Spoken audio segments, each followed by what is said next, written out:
Hello बच्चों, welcome to HP study junction. तो last video तक हमने अपना चैप्टर 3 कंप्लीट कर लिया था बहुत ही अच्छे से। आज हम स्टार्ट करेंगे हमारा चैप्टर 4। ठीक है, जैसे चैप्टर 3 हमारा छोटा सा चैप्टर है, ऐसे चैप्टर 4 भी हमारा ज़्यादा बड़ा चैप्टर नहीं है, ये भी छोटा ही चैप्टर है, तो ये भी जल्द ही कंप्लीट हो जाएगा। ठीक है, तो देखिए मैंने थोड़े से नोट्स पहले ही प्रिपेयर कर लिए हैं आपके लिए चैप्टर 4 को इंट्रोड्यूस करने के लिए कि ये है क्या, है ना बच्चों। देखो, अगर तुम्हें मेरे ये हैंड रिटन नोट्स चाहिए हो ना, देन प्लीज़ कमेंट सेक्शन में बता दीजिएगा और मैं आपको प्रोवाइड करवा दूँगी। ठीक है, और साथ के साथ प्लीज़ सब्सक्राइब ज़रूर कर लीजिए। ऐसी वीडियोस के लिए आपको बहुत हेल्प मिलेगी, आपकी मैथ्स सीरियसली बहुत ही अच्छी हो जाएगी।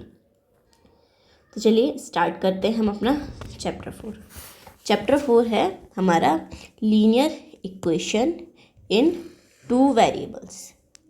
Linear equation in 2 variable. अब इसको हम तोड़ तोड़ के पढ़ेंगे, है ना, एक एक वर्ड को। जैसे कि हम फर्स्ट ले लेते हैं क्या, लीनियर इक्वेशन इन 2 वेरिएबल। सबसे पहले हम देखते हैं हमारा लीनियर इक्वेशन क्या होता है। वेरिएबल तो बाद में देंगे, पहले तो देख लेते हैं लीनियर इक्वेशन क्या होता है हमारा। ठीक है, लीनियर इक्वेशन क्या होता है, an equation where the highest power of the variable या वेरिएबल्स इज 1।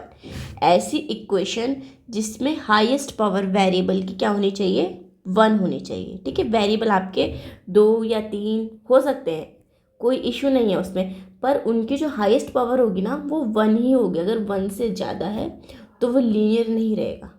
ठीक है, 2 नहीं होनी चाहिए, सिर्फ और सिर्फ 1 होनी चाहिए। हाईएस्ट पावर क्या होनी चाहिए, 1। यहाँ पे है लीनियर इक्वेशन के लिए ये आपका कीवर्ड हो गया, जहाँ पे हाईएस्ट पावर क्या होती है, 1 होती है, वो ही हमारी लीनियर इक्वेशन होती है। क्लियर बच्चों। अब नेक्स्ट पे आ जाते हैं। इसमें बात किसकी कर रहा है, इसमें बात कर रहा है हमारे 2 वेरिएबल्स की, है ना। पहले अब तो हम 1 वेरिएबल को समझ लेते हैं, फिर 2 वेरिएबल्स को समझेंगे। सबसे पहले देखते हैं लीनियर इक्वेशन इन 1 वेरिएबल क्या होता है। हमारा लीनियर इक्वेशन तो हमने देख लिया, जिसमें वेरिएबल्स की पावर क्या होनी चाहिए, हाईएस्ट 1 होनी चाहिए। अब लीनियर इक्वेशन इन 1 वेरिएबल देखते हैं।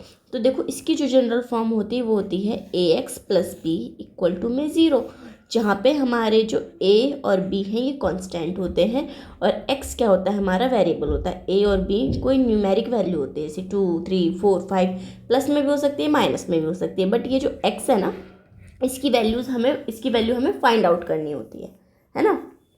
अब जैसे फॉर एग्जांपल मैं आपको बताती हूँ कैसे करते हैं इसको। देखो एग्जांपल लेते हैं, कोई भी नंबर जो भी आपके दिमाग में आ रहा हो, a की जगह रख लीजिए। जैसे सपोज मैंने रख दिया 3, ये x तो ऐसे ही रहेगा क्योंकि तो वेरिएबल है ना, हमें कांस्टेंट की जगह वैल्यू रखनी है ना। b की जगह सपोज 1 रख दीजिए = 0।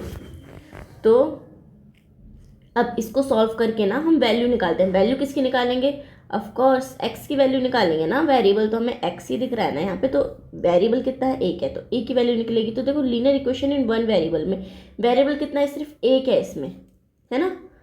यहाँ पे जो सॉल्यूशन होता है ना, सिर्फ आपका 1 सॉल्यूशन देता है ये आपको। कितने सॉल्यूशन देगा बच्चों, ओनली 1 सॉल्यूशन देगा, है ना।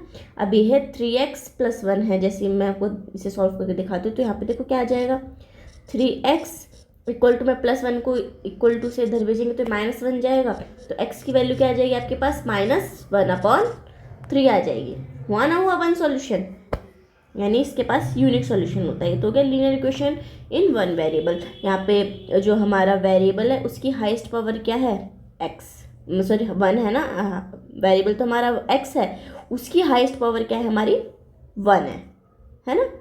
तो ये क्या हो गया, लीनियर इक्वेशन इन 1 वेरिएबल। अब नेक्स्ट हम समझते हैं जो हमारे चैप्टर का नाम ही है, लीनियर इक्वेशन इन 2 वेरिएबल। देखो लीनियर इक्वेशन तो पता है जिसकी हाईएस्ट पावर क्या होती है, 1 होती है। 2 वेरिएबल क्या है, यहाँ पे तो एक वेरिएबल आ रहा था x, यहाँ पे 2 वेरिएबल आ जाएंगे। तो देखो इसकी जो जनरल फॉर्म होती है वो होती है ax + by + c = में 0। ये इसकी जनरल फॉर्म होती है किसकी, लीनियर इक्वेशन इन 2 वेरिएबल्स की। इसकी हम एग्जाम्पल देख लेते हैं। जैसे सपोज मैंने a की जगह पे 5 रख दिया, 5x जो भी नंबर आपके दिमाग में आ रहा है आप वो रख लीजिए, है ना। मैं तो बस एक एग्जांपल देके बता रही हूँ आपको। यहाँ पे 2y रख लिया, यहाँ पे -1 इक्वल टू में 0। x और y की जगह नंबर नहीं रखेंगे। क्यों नहीं रखेंगे? क्योंकि हमारे वेरिएबल्स हैं, हमें कांस्टेंट की जगह नंबर रखने हैं, जो कि हैं a b c। तो यहाँ पे देखेंगे तो ये a5 क्या है हमारा, a है, 2 क्या है हमारा, b है, और ये -1 क्या है हमारा, c है ना। और x और y तो है ये अपनी जगह पे। तो ये क्या हो गई, ये लीनियर इक्वेशन इन 2 वेरिएबल हो गई, जहाँ पे हमारी जो हाईएस्ट डिग्री है x और y दोनों की ही 1 है, और जो वेरिएबल है तुम्हारे कितने हैं, 2 है। तो लीनियर इक्वेशन इन 2 वेरिएबल हो गई। इसके जो सॉल्यूशन होते हैं बच्चों, वो आपके इनफाइनाइट मैनी सॉल्यूशन होते हैं। क्या होते हैं? Infinite many solution. और ये कैसे कैसे होते हैं इनफाइनाइट मैनी सॉल्यूशन, ये आप इसी की एक्सरसाइज 4.2 में सॉल्व करना सीखेंगे। उसमें हम सीखेंगे लीनियर इक्वेशन इन 2 वेरिएबल्स के हम सॉल्यूशन कैसे फाइंड आउट करते हैं। अभी मैंने जस्ट आपको इंट्रोड्यूस कर दिया है लीनियर इक्वेशन इन 2 वेरिएबल आपका होता क्या है, ठीक है। तो चैप्टर के बारे में मैंने आपको बता दिया है, लीनियर इक्वेशन इन 2 वेरिएबल के बारे में। हम इसका सॉल्यूशन फाइंड आउट करना सीखेंगे। अब हमें एक्सरसाइज स्टार्ट करनी है, तो नेक्स्ट वीडियो से हम अपनी एक्सरसाइज स्टार्ट करेंगे। इसमें मैंने आपको इंट्रोड्यूस कर दिया है, ठीक है। तो बच्चों आज के लिए इतना ही। प्लीज़ ज़रूर से ज़रूर सब्सक्राइब कर लीजिए, है ना। वीडियो आपको ऐसी रिलेटेड बहुत सारी वीडियोस मिल देंगी, जिससे आपके बच्चों मैथ्स बहुत ही अच्छी हो जाएगी। अभी तो मैं मैथ्स की वीडियो ला रही हूँ, धीरे धीरे मैं वर्क कर रही हूँ, बाकी सब्जेक्ट्स की वीडियो भी आपको प्रोवाइड करवाऊँगी, ठीक है बच्चों। और साथ के साथ आपको मेरे हैंड रिटन नोट्स भी मिल जाएंगे, है ना। तो देखो आज के लिए इतना ही। कल से हम अपनी 4.1 स्टार्ट करेंगे, बहुत ही अच्छी तरीके से करेंगे इसको भी, है ना। तो bye bye, thank you for watching.